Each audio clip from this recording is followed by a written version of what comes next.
être conscient que des traitements existent, il faut les exiger de vos médecins. Et même s'ils ont peur, c'est vrai, parce qu'ils sont très timorés, puisque les conseils de l'ordre des médecins essaient de les interdire, leur fait des menaces, et ça c'est inadmissible de menacer des médecins qui traitent, et de respecter les médecins qui ne traitent pas. Donc ensuite, concernant la vaccination et la protection, on s'aperçoit que les gens vaccinés sont autant contaminants que les non vaccinés, et dans la mesure où ils sont symptomatiques. Donc si vous voulez, normalement, il n'y aurait pas lieu de faire un pass sanitaire et de rejeter les gens qui ne sont pas vaccinés, dans la mesure où ces gens vaccinés savent qu'au fond d'eux, il y a un traitement et qu'il y a des causes de morbidité qu'il faut essayer de traiter. Ensuite, concernant cette vaccination, nous avons eu une réunion avec le ministère la semaine dernière concernant, il rejetait les chiffres de Didier Raoult qui illustraient que la vaccination ne protégeait qu'à 50% les gens qui étaient à l'hôpital. Et il disait, mais comment ça se fait que nous, en France, c'est 80% des gens qui sont en réanimation qui ne sont pas vaccinés? On lui a répondu, mais c'est très simple, c'est qu'en région PACA, 50% des médecins traitent azithromycine zinc ou ivermectine et avec un corticoïde local. Il faut le dire et vraiment insister dessus. C'est pour ça qu'il y a beaucoup moins de non-vaccinés en réanimation à l'IHU et à la Timone. Donc il faut être conscient de ça. Nous proposons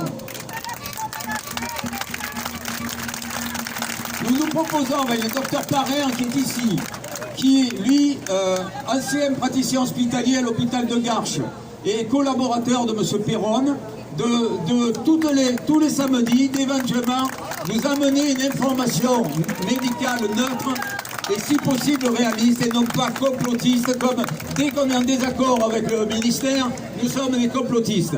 Nous ne sommes pas des anti-vax, je dois l'affirmer clairement, nous sommes des vaccinaux prudents. C'est-à-dire qu'autant on connaît les vaccins à virus atténué qu'on a refusé de mettre en France, c'est-à-dire le vaccin chinois ou d'autres vaccins qui ne sont pas encore arrivés, autant on trouve que les vaccins RNA messagers, il faut être très prudent parce que les conséquences à moyen et long terme sont inconnues. Et justement, M. Montagnier prédit une vague de maladies auto-immunes dans le moyen et long terme. Donc il faut être très prudent vis-à-vis de ces conséquences auto-immunes qu'on ne connaît pas. Je passe la parole au docteur Parrain qui est ici à mes côtés. Je vous remercie.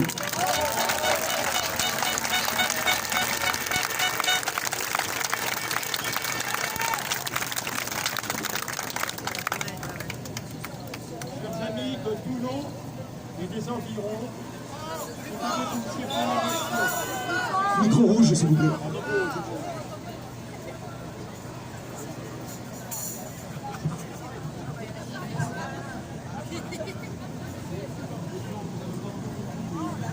Chers amis de Toulon et de ses environs, c'est avec une certaine émotion que je m'adresse à vous en vous remerciant de l'attention que vous avez et de l'esprit de résistance qui vous anime, rassemblés ici sur cette place de la Liberté. C'est avec une certaine émotion, car si j'ai effectué ma carrière de médecin hospitalier à l'assistance publique des hôpitaux de Paris, et notamment les 28 dernières années de cette carrière comme médecin hospitalier à l'hôpital Raymond Poincaré, qui fait partie de l'hôpital des hôpitaux de l'assistance publique de Paris, c'est parce que cette émotion me vient de penser que j'ai pour mes parents et mes grands-parents, qui étaient des familles qui ont compté ici à Toulon au lendemain de la Première Guerre mondiale et qui étaient connus et reconnus pour leur dignité et ce qu'ils ont pu apporter ici. C'est donc, je voudrais vous dire un mot, quelques mots, un mot de médecin attaché à la déontologie médicale et aux droits des malades. Car enfin, ce que vous a expliqué mon collègue et ami, le docteur Escarguel, est parfaitement vrai. Je le partage entièrement. Et c'est pour ça que nous collaborons ensemble dans ce collectif de médecins et de biologistes varois vaccinaux prudents. Mais je voudrais rajouter une chose qui me paraît à moi essentielle et que nous partageons avec Escarguel et que nous partageons avec d'innombrables médecins qui ont prêté le serment d'Hippocrate. Hippocratos. En effet, qu'est-ce qu'a dit Hippocrate? Hippocrate a défini la déontologie médicale à laquelle nous sommes attachés. Et le principe essentiel de cette déontologie, c'est l'indépendance professionnelle. L'État n'a pas à se mêler de choses médicales. L'État n'a pas à dire.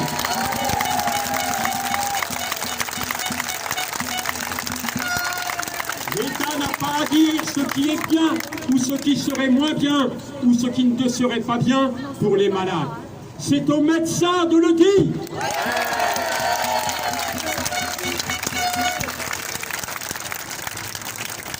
Les médecins le disent dans quelles conditions et sur quelle base? Sur la base du savoir, bien sûr, mais surtout sur la base de l'expérience. C'est cela qui est essentiel. Et où est l'expérience des Macron et autres congénères?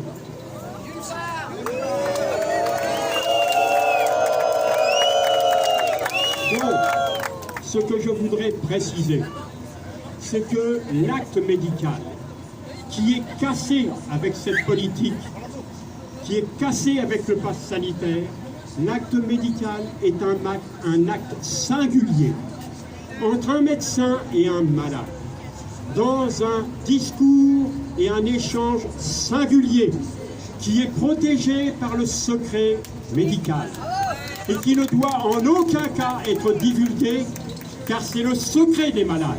Et si le médecin en est détenteur, il doit le protéger, car c'est le secret de ces malades qu'il se veut soigner.